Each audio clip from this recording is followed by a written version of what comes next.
Like Taplio, we sold for $2 million after 3 months and then 10 million after the earnout.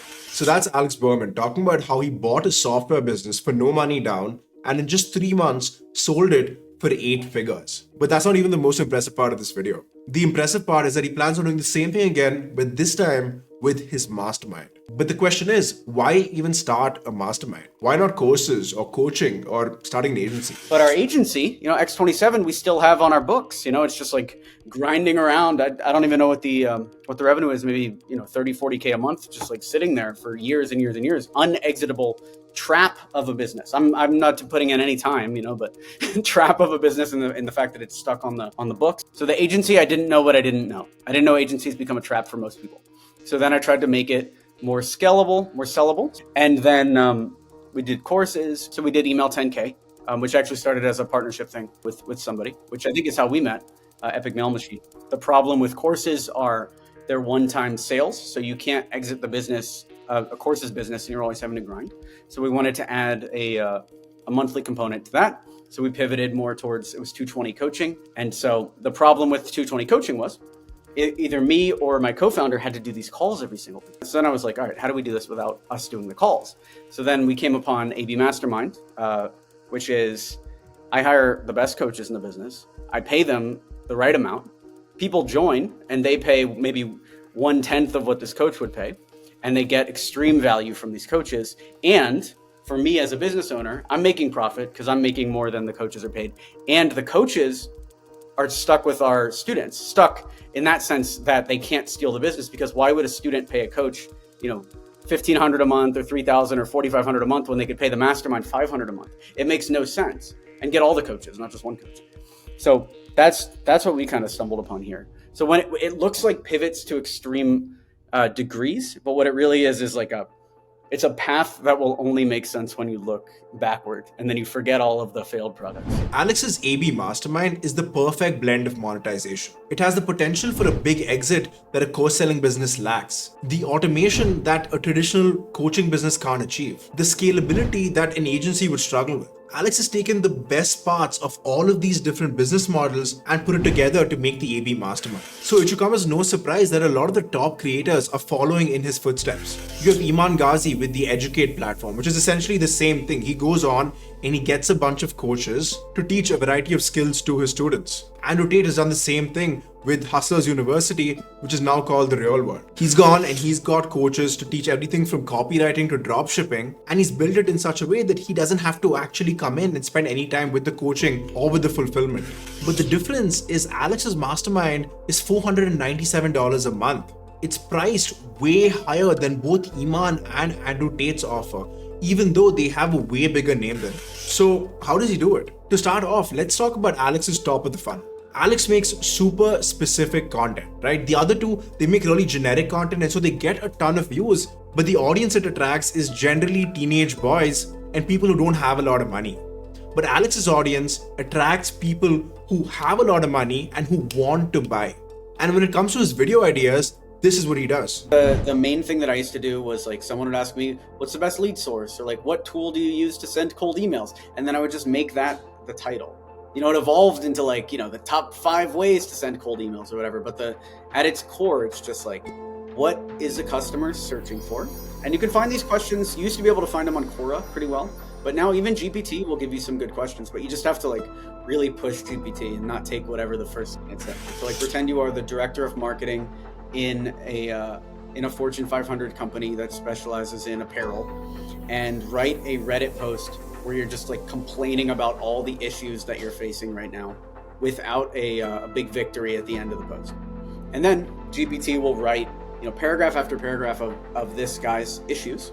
And then I say, based on this paragraph, show me the 15 most common, most specific questions that he might have. And then from there, you'll get 15 questions. And then those are your YouTube video ideas. If anything comes to mind, just answer one question at a time. Each one's a separate video, and lightly edit it. Or if you're working with Ashley, I'm talking to the audience at this point. If you're working with Ashley, he'll do it. Now, I wasn't going to pitch my video editing services in this video, But Alex just gave me the perfect layup, so I feel like I kind of have to. If you want really simple edits like the video you're watching right now, our team can do it. But at the same time, if you want really complex edits and animations like the ones you're seeing on your screen, our team can do those too. If you want to work with me, scroll down and check the pinned comment or the links in the description to apply and get a chance to work with me. And that's about it. Don't overthink it. Most people, when they turn on the camera, you're right, they become a different person. And I learned very early on that you can't do that. You have to be on camera the same person you are off camera, or you're just going to burn out.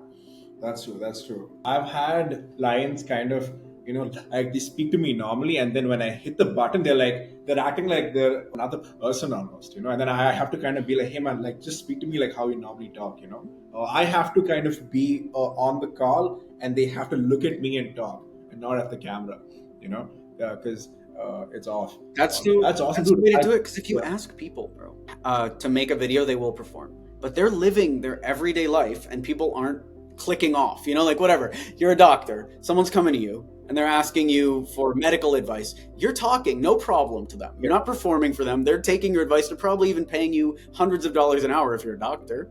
And yet when you turn on the video, now you're a fully different guy that's untested. Maybe that other guy that you're becoming is going to be good, but I know that the guy that you've been has at least been tested with tens of thousands of hours in the real world with your clients. So be the second guy. And in all of his videos, his call to action is not towards his high ticket mastermind, but it's towards his low ticket offer. And if you click on the link to his low ticket offer, you'll see that the price isn't mentioned anywhere. Okay, and so if you look at the sales page, if I scroll down, right, nowhere here is the sales price mentioned. So you assume that it's a free lead magnet, because this is really common, right? A lot of times creators will give a free lead magnet, which is like maybe a free course or a swipe file to get the person's email. So this looks very much like that. There's no price mentioned anywhere. And even in the video, he does not mention a price. And so when you click on this, again, he's just asking for the name and the email, right? So you assume again that it's a free lead magnet, that the moment I click on this button, he's going to email that thing to me.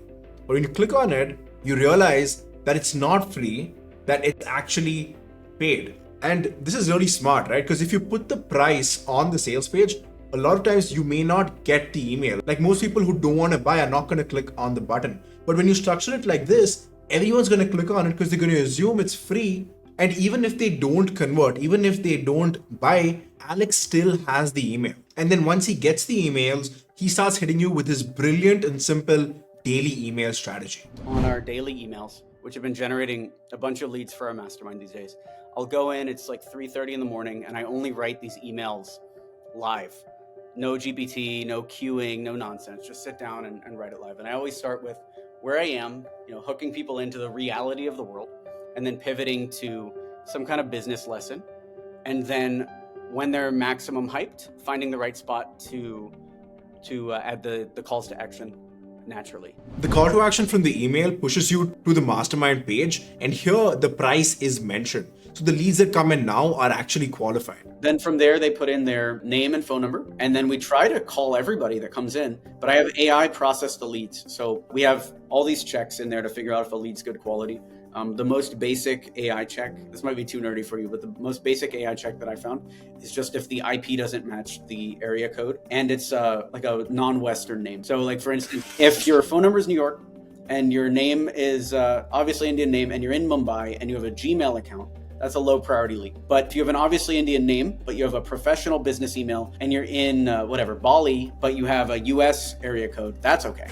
And like I could have this as like a skeleton, but GPT is actually surprisingly good at sourcing that. So we have that. The leads go in. My wife is our only closer right now for AB Mastermind. She's got a 65%. She just calls everybody like, hey, your application's been approved. You want to hop in?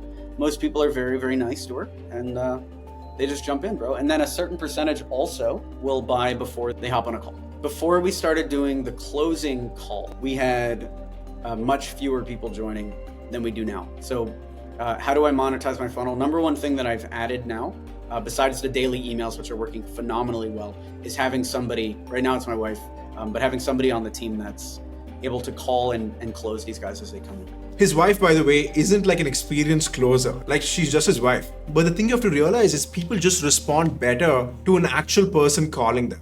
And I've noticed a lot of creators put a calendar link for the prospect to actually book a time. And that's just a lot of friction. What you should do instead is do what Alex is doing, get the person's number, and then get someone on your team or yourself to actually call the person and close the person on the phone. And now finally, I asked Alex about the question we've all been waiting for, which is how he acquired a software for zero money down and then sold it for over $10 million in just 3 months.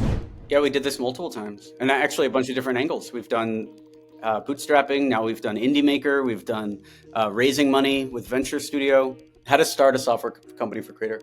The easiest thing that I've found, or the most successful thing that I've found, is if you can find a creator that already has traction, that already has something going, and partner with them. So for Taplio, there were these cool guys kicking around Twitter, Tebow and Tom, and then they had partnered with JK Molina on Tweet Hunter. And I would just obsess about this thing every day. I'd be playing on Tweet Hunter, but in the back of my mind, I'd be like, I want this thing, dude. I need this.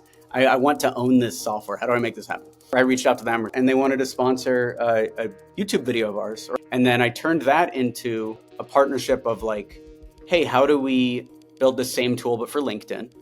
And then we partnered on that. And the way the company was structured, I actually ended up with ownership stake in both because of the way the deal negotiation ended. And so with Taplio, the way that it launched, it felt the same in the beginning as any other thing that we were launching. It was just the results were way bigger. Meaning, I wasn't sending better emails, I wasn't making better YouTube videos. Nothing was different. But for some reason with Taplio and with Tweet Hunter, it blew up. So that's how to start a software company. So if the reason why I say partner with a creator that already has traction is finding that magic in a business is rare. Very, very rare. So if you can just find somebody who already has some of that magic and partner with them, then you're good to go. And I didn't have to spend any money. That's the whole thing. People think you have to jump in and partner with these guys and like spend a bunch of money. No, they just gave me the equity. I was just like, yeah, I'll do the marketing, sure. And they just gave me the equity. And then the strategic buyer that bought us was the founder of Lemlist. He had just raised 150 million for his software, and it just made sense to buy. It made sense to buy, and that's the path I followed. And that's the path you should follow too if you create content. Like guys, making software isn't hard anymore. There are great cheap coders in India and Eastern Europe. There are no-code AI apps that spit out softwares in a few hours. The hard part is marketing, and you already have that locked down if you create content in that niche. So here's what you're going to do. You're going to go to Indie Hackers or any of these other marketplaces. You're going to find softwares in your niche and you're going to reach out to the owners of this company and ask them for equity in exchange for marketing. And who knows, like before you know it, you might have an 8-figure exit the same way Alex did.